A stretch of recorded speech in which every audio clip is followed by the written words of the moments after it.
Patrick et Josiane Terre profitent de la plage depuis 10 jours. Ces Parisiens à la retraite se sont offerts 3 semaines de séjour. C'est la deuxième fois en 2 ans qu'ils viennent en Tunisie. Ils ont écumé les hôtels-clubs de la planète, mais ce qui les rassure ici, c'est la clientèle 100% française et le personnel francophone.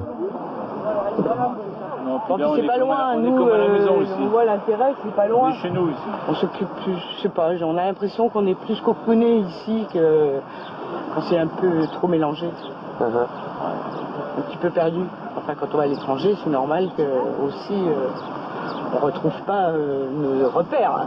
Mais est-ce qu'on est à l'étranger finalement ici? Je veux dire à l'intérieur. Je me demande. Moi, je m'y sens pas à l'étranger maintenant. Je me sens bien, comme en France en fait. On va boire un apéritif à ta santé? Exactement, oui. Même 2. Ça fait plaisir. D'accord. Patrick et Josiane apprécient aussi la présence 24 heures sur 24 d'une quinzaine de vigiles, ces anges gardiens du club. Ils sont là en permanence, là. Ils surveillent à la fois les entrées et les sorties.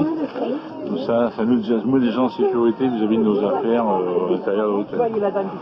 Aucun souci là-dessus. Au cours de leur séjour, le couple n'a pas vraiment prévu de sortir.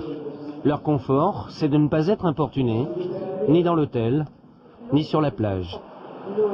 Il y a des gardiens là, ils font une ronde, font la navette tout le long du mur là pour voir qu'il n'y a pas d'intrus extérieurs à l'hôtel qui veulent essayer de venir faire un tour, faire la fête, quoi. On est vraiment en sécurité totale par rapport à la plage. Ça paraît peut-être extrême, mais bon, comme on est à l'étranger aussi, je sais pas. À côté, il y a des villages, hein, peut-être qu'ils ont besoin de choses aussi. Donc, non, mais oui, surtout. Donc, non, là, on est certain que on n'est pas surveillé, mais on est sécurité. Protégé. Bonjour tout le monde. Quand ils s'éloignent du club, les vacanciers sont rarement seuls. Aujourd'hui, excursion culturelle. Le Bardo, la vieille ville. Donc ce sera une vue générale sur la capitale tunisienne. Pour Gilles et Karine, c'est la grande sortie de la semaine. Le guide, le bus et les clients font tous partie du club. Une fois de plus, à l'occasion de cette excursion vendue 40 € par le tour opérateur, tout au long du parcours, les vacanciers vont se sentir sécurisés. Le programme de leur journée est chargé. Ils doivent enchaîner 4 visites sur 4 sites. Après les ruines de Carthage, les voici à Sidi Bou Saïd, le village carte postale de la banlieue de Tunis. Dès la sortie de leur bus, le chemin des touristes est bien balisé, jalonné de policiers. Le groupe ne risque pas de se perdre. On reste tous ensemble. Le guide ouvre la marche. À l'arrière, Emen, le jeune homme qui nous avait conduits chez lui, s'assure qu'aucun flâneur ne s'égare. Ça vous rappelle le prof. Vous vous sentez en sécurité ici? Oh, tout à fait. Oui. Alors là, vraiment, on n'a aucune notion de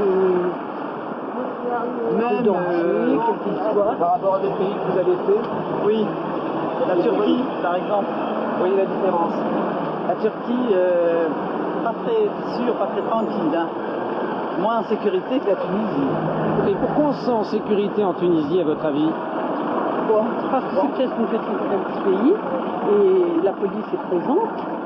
Bon, cette présence peut paraître quelquefois peut-être un peu lourde, entre guillemets, mais pas pour nous. Pour nous, les touristes, elle est vraiment sécurisante et il faut profiter. Pour la population, c'est peut-être différent, non? Je ne parle pas des autochtones. Ça, je ne sais pas. Il est évident que on n'est pas venu ici pour faire de la politique, entre guillemets, même si on a des opinions. Alors ici, je vous laisse en liberté. Si vous avez envie de déguster un thé